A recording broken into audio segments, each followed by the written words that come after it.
when I went to Campbellton as a salesman for a company today it's called Domtar, I was sent to Campbell. I was just barely 21 years of age, just 2 years out of the mounted police, 2 years in the mounted police, and then into the sales world.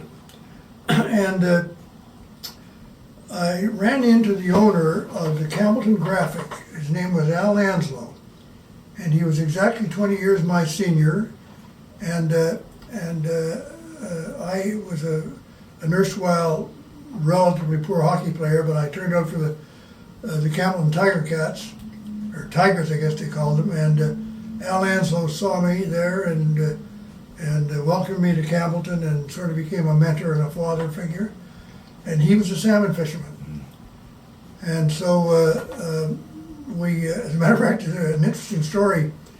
We met on the church steps of the United Church in Campbellton one Sunday morning, and he introduced himself, and I told him that I enjoyed Campbellton very much. I'd been out hunting the day before and run into a whole bunch of partridge along the rescue, and he said, where? And I told him, well, he said, we're going to go there together next Saturday. You show me where. So we became lifelong friends. He passed away many years ago. But he took me on my first salmon fishing trip on the Upsequitch. Wow. I got my first fish at a pool called, I want to say Mowat's Pool. I'm not sure that's the correct name, but it's just up river from the bridge at Robinsonville. Okay, yeah. And it was a grilse, and I forget what I caught it on. I imagine it was probably a rusty rat. I'm going to say a rusty rat or a green Highlander, one of those. Yeah.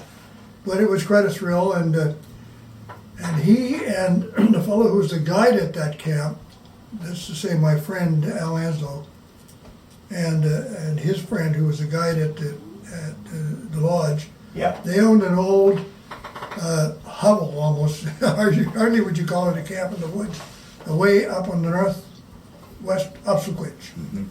And they went there every year for 10 days hunting. And I was invited to go with them and went there for 25 years. Wow. And so hunting and fishing became ingrained in my soul, and I've loved it ever since.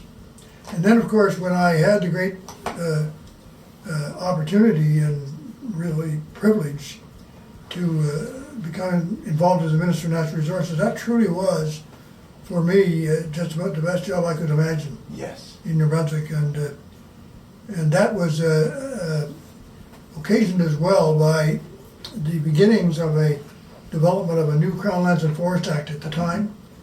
So I was able to get thoroughly involved in a major project with all the major forestry companies, and got to learn a great deal about the forest industry in New Brunswick and the importance of the forestry sector and all of the associated uses of the forest that go along with it.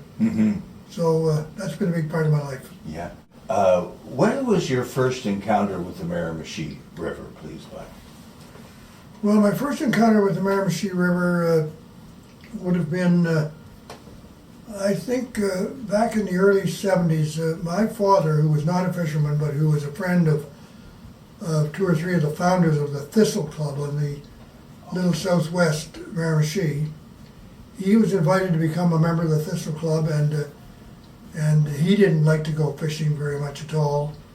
But he invited me to go down and take his place at the Thistle Club on a trip, and I went down and fished with people like John Page and Sterl Gorham and Joe Gorham and a few. Wow. And that was the beginning of my involvement with the Miramichi watershed. And then that was followed by some opportunities to fish, a little bit while I was still quite young.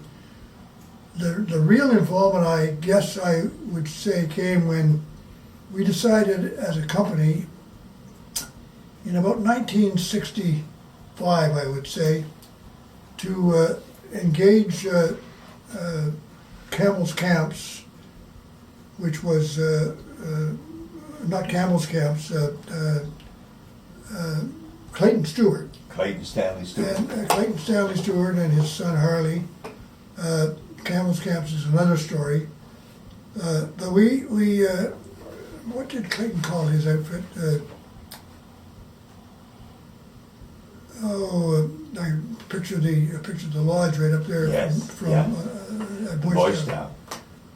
Anyway, we engaged Clayton to put 4 canoes on the river twice a week for 3 days each, running ourselves and 3 customers, or one of our representatives, and 3 customers down the river as a way of promoting sales relationships and bonding with our key customers. And we did that for, I'd say 5 years. And then in about 1975, Clayton decided to give up that operation, and he asked me if I'd be interested in buying the leasehold improvements to the camps really at Slate Island, which I did in 1975 and which I've had an involvement in ever since. Wow. So Clayton would have been running, was it Rocky Bend at that time? Clayton was running Rocky Bend at that time as well. Yeah.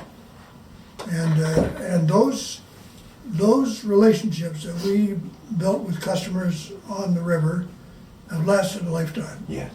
It was one of the very smart promotional investments we ever made, and the cost was unbelievable. My recollection is that the cost was in the order of $100 a day, per canoe per guest.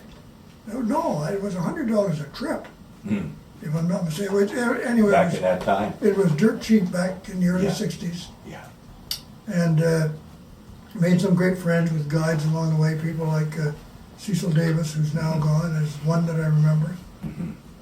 And then Cecil came to work with us at Slate Island once we acquired that property. And that property, in fact, the master lease that Clayton had as a sublease, the master lease was owned by Ashley Coulter Limited, Diamond Construction. Yeah. And Ashley Coulter at one time, I think, was a director of International Paper. And that's how that lease was born.